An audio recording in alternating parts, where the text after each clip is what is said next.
Boa tarde, meus queridos. Boa tarde, minhas queridas. E aí, como é que vocês estão? Tudo bem com vocês? Eu espero que estejam todos bem. Então, pessoal, chegou aí o momento de mais uma aula, né?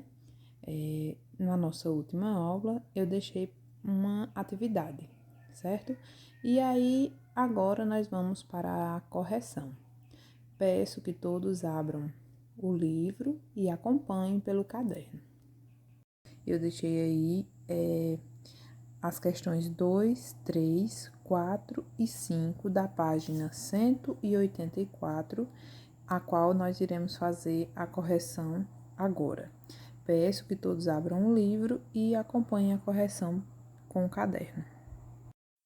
Então, pessoal, eu marquei aí, né, a partir da segunda questão até a quinta.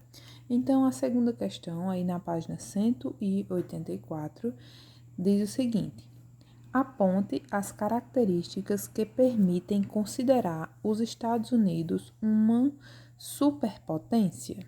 Vamos à resposta? Então, pessoal, como vocês acompanham aí pela mídia e até pelos estudos de vocês, né? E a gente pode notar que os Estados Unidos, eles são um dos países mais industrializados do mundo e que tem desenvolvido muitas tecnologias, criando assim diversas indústrias de base e de bens de consumo. O país também consegue impor sua força militar ao restante do mundo, cedia algumas das maiores empresas transnacionais do planeta e é o principal centro financeiro mundial. Isso tudo porque, ao longo da história, os Estados Unidos foi sempre se fortalecendo, sempre foi criando uma economia forte, né? E assim se tornando uma superpotência e um dos países mais poderosos do mundo. Seguindo aí com a nossa correção, a terceira questão diz o seguinte: comente a distribuição populacional do Canadá. Então, pessoal, a população canadense ela se concentra em dois estados: Ontário, né, onde predomina a língua inglesa, e Quebec, onde predomina o francês. No Canadá, né, também existem áreas pouco povoadas em razão do clima extremamente frio em determinadas épocas do ano. Entre as principais cidades destacam-se Toronto, Montreal e Vancouver.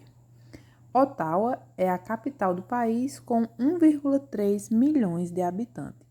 Então, pessoal, ao longo do capítulo, né, isso foi mostrado e também na explicação. Como é essa distribuição populacional do Canadá, está aí a resposta para vocês. Vamos agora, pessoal, para a quarta questão. A quarta questão tem as letras A e B para responder, né? Então, vamos primeiro para a A. O enunciado da quarta questão diz o seguinte: sobre os fatores históricos da América anglo-saxônica, responda. Letra A. Analise de que modo as diferenças entre a colonização de povoamento e a colonização de exploração influenciaram no desenvolvimento econômico das 13 colônias. Respondendo aí, temos que, no norte, houve a colonização de povoamento.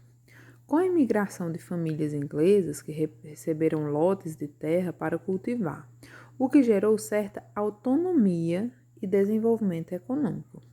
Já nas colônias do sul, predominou o modelo de exploração, com um objetivo de fornecer riquezas para a metrópole, e a agricultura era praticada no sistema de plantation. Desse modo, as colônias do sul tiveram mais dificuldade em se desenvolver, ficando economicamente atrasadas em relação às colônias do norte. Olha, pessoal, isso é uma questão de lógica, né? Como as colônias do norte, elas não foram colonizadas de uma forma explorativa, ou seja, elas não foram exploradas, é claro que elas tinham uma autonomia econômica maior e elas se desenvolveram mais, certo? E aí as do sul ficaram economicamente atrasadas em relação às do norte.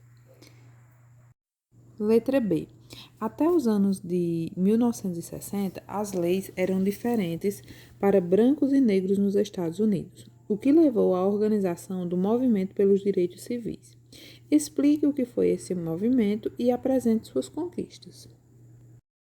Então, pessoal, o Movimento pelos Direitos Civis ele foi organizado pela população negra dos Estados Unidos, né, com o objetivo de lutar pela redução do preconceito e das diferenças sociais entre os negros e brancos no país, que era uma coisa bem latente.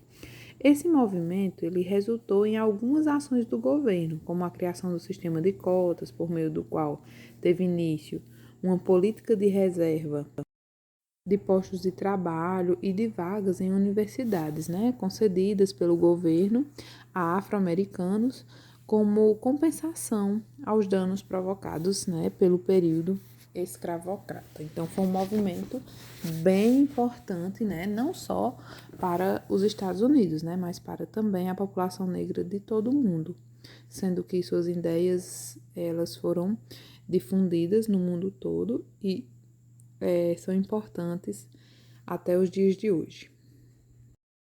A quinta e última questão diz o seguinte: avalie a importância das relações entre Estados Unidos e China no mundo atual. Os Estados Unidos e a China são os países mais ricos, né? E as duas maiores potências mundiais. Existe uma dependência mútua entre eles. Os Estados Unidos dependem da mão de obra barata e do gigantesco mercado consumidor chinês, e já a China depende dos investimentos e da importação dos produtos chineses para os Estados Unidos. Essas relações movimentam bilhões de dólares na economia mundial.